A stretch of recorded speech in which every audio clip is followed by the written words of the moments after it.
Thanks to all of you, and now we start the Q&A. The first question here, please, Aniel. Yes, hello, Zana from Iran. I have a question for Miss Angelina Jolie and one for the two actors who play the part of the lovers. First of all, I would like to know why you decided not to give a, well, deeper look into the reasons for the war, and why you decided to give just a black and white way of looking at it, that it is portrayed as a hate towards Muslims story.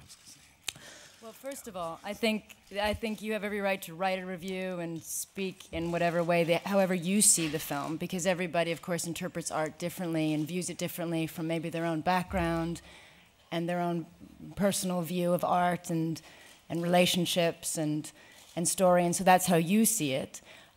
Clearly, you know that's not the way it was intended. And I think many people do not see it that way. In fact, I know that most people don't see it that way.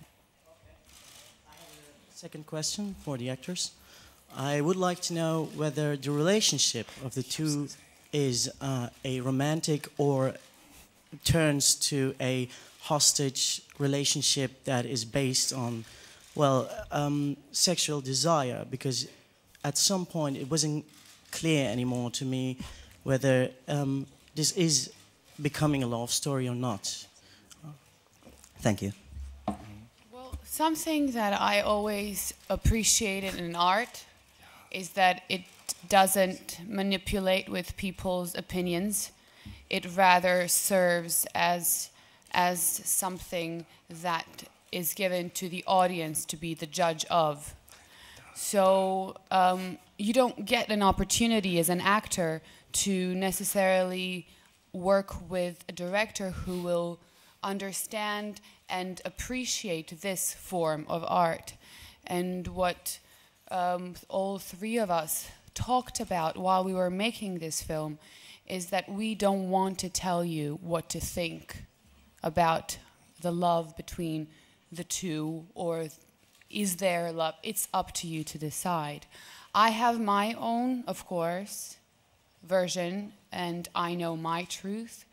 I would say it's about a love that would have been beautiful and could have been beautiful, but it didn't happen because the war did change everything.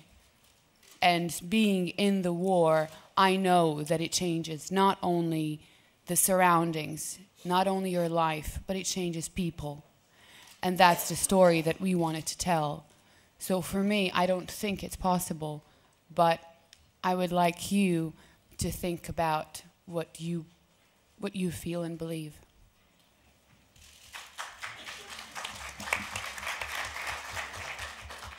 It's a complex story.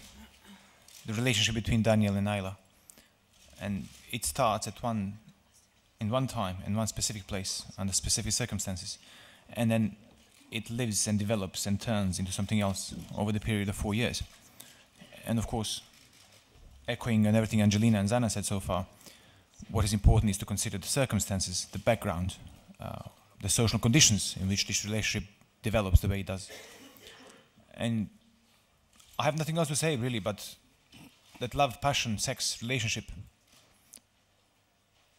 even forced sex at one point maybe even, do come into mind and consideration, but you do have to find your own place and time. Maybe you can judge these things. Okay, there's a question over there, any else? And please just do one question, because we have so many asked questions for our guests, please. It's Bodo Kling, SWR German Television. It's a question to Mrs. Jolie. Ms. Jolie, meanwhile, you reached a quite privileged position in the so-called star system. How do you think, in person, could you fulfill this role in a most serious way? I think I understand the question is that with having had success in my career, and now choosing to do other things, or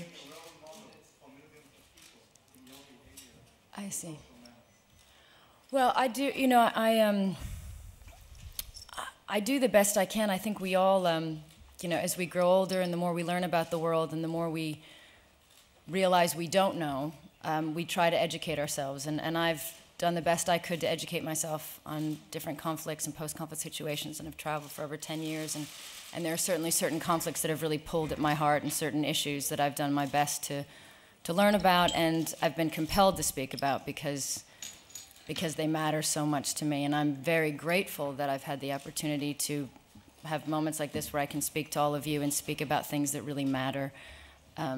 So I've been blessed with that, and I hope I'm trying to do the best I can do, and that's all I can do, but I try. Okay, next question in the middle, please. Yeah, it's you. Hello, I'm Natalia from Ukraine. It's a question for you, Angelina. There are many very horrible scenes in your film. Of course, it's a war, it's brutal, but there are children being killed. And I want to ask how necessary it was for you to show it so directly. You're a mother of 6 children, and can imagine. It's exactly why, actually, because, and I thank you for that question.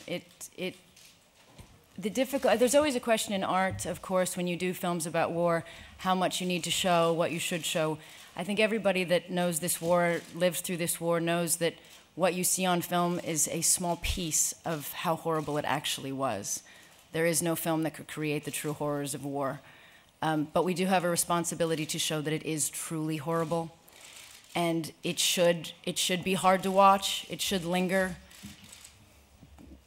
because that's how bad it is, and that's the reality of what we see. And if people, you know, I actually am somebody, when I see a war film, if it's too easy to watch, I don't feel comfortable. I feel it's very important to show people the horrors of war. And we didn't, I think if you look closely, I did try. There are many things where people are taken around the corner and you don't see, or there are many scenes, there's rape scenes where it's only boots and a glass moving. So at every opportunity, I certainly, you know, I didn't show everything I could, but there were certain moments that I felt compelled, and especially with the child, being a mother, it was my worst nightmare. But in fact, you never see the child dead. You never, ever see blood or a body. You just think you do. And that's part of film. So, thank you. A question in the middle here, please. Hi, I'm Sandra from Serbian National TV. I have a question for you, Angelina. Why can't we see other army in your film? Did you have advisors during writing the screenplay? And does the figure that 50,000 raped Bosnian women also relates to the Serbian and Croat victims in Bosnia? Thank you. Of course, it's all Bosnian women. 50,000, and it's up to as many as, it's estimated that it could be as many as, which is exactly what we say, as many as 50,000, which is what the UN and the EU estimate. There are also people on the ground in Bosnia that have estimated and calculated up to over 40,000. I know that's a figure that people often, you know, it's a hot figure. I know that in politics they use that as a kind of hotbed figure. But the reality is one woman raped is too many. So this was part of the war, as you know. And yes, of course, there were women on all sides. It's why there are people in The Hague from all sides. When you ask about which army we show, we do show the resistance from the Bosnian Muslim side. They were, in general, not in uniform. Majority of them did not have the money and funds for uniform.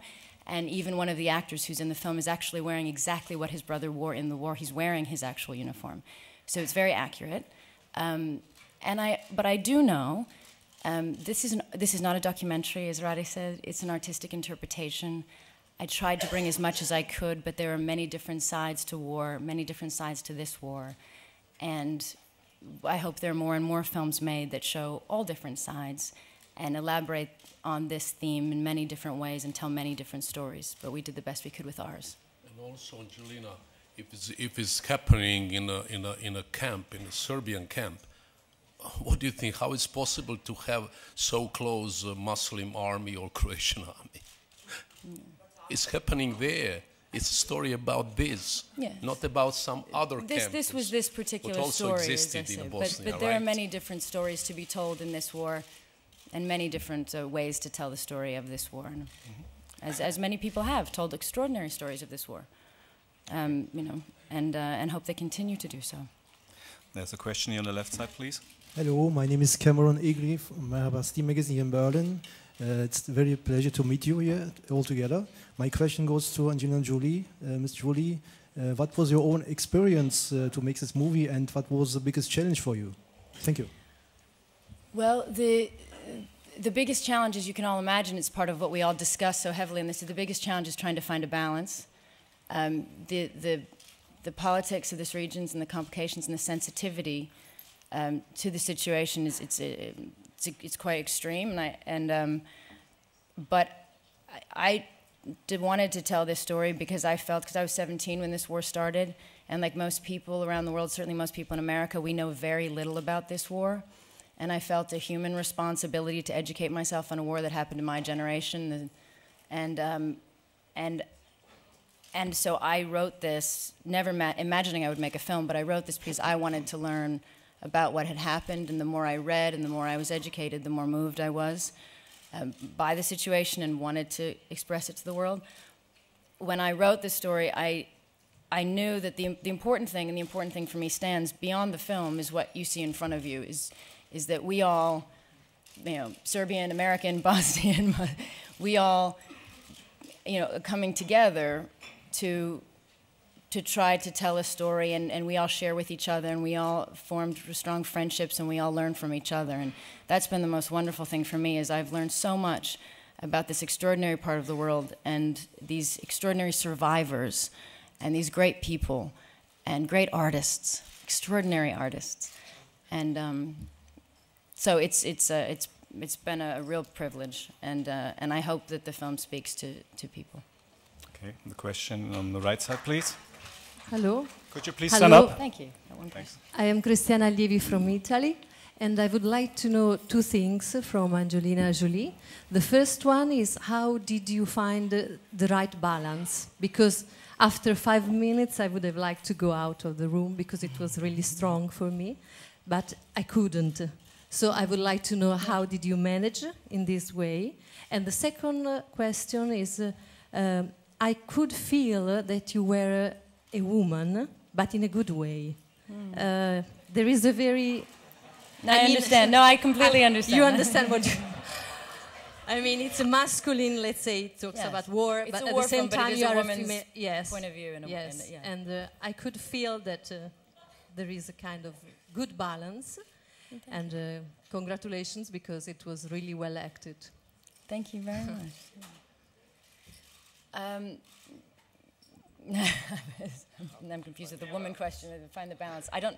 Well, I'm so happy that you feel there is that balance, because I did work so hard on it, and it means so much to all of us to find that balance.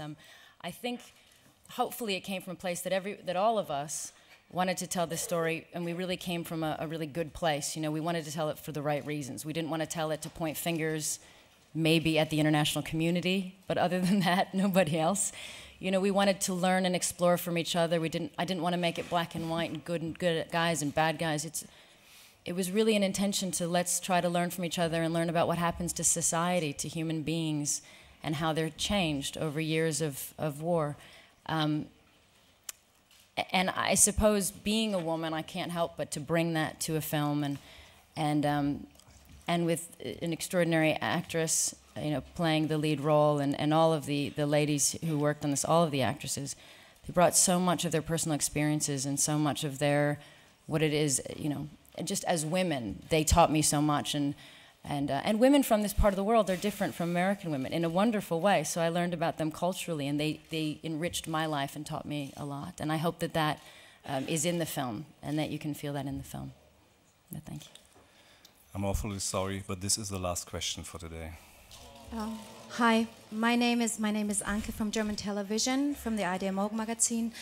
You just said that you wanted to work on projects that really matter and do things that matter. Is it going to be difficult for you to now carry on working and maybe doing things that do not matter that much? You mean my action movies? Yes.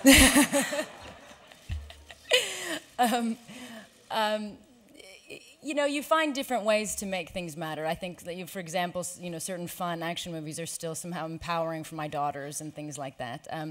But but yes, it will be hard. I haven't acted for 2 years, and I haven't done anything since this, and the next thing I'm looking at is a Disney movie, because I feel it's maybe the best thing to find that balance and do something that is just for children, because it's hard to find something that it has been so wonderful to be a part of a project that really does matter so much to me, and it's the first thing I've ever written. It's the purest. It's of all the films I've ever made. It's the one that means the most to me, and is the most true to what I believe and closest to my heart. So it will be very, very hard to do something else. So thank you.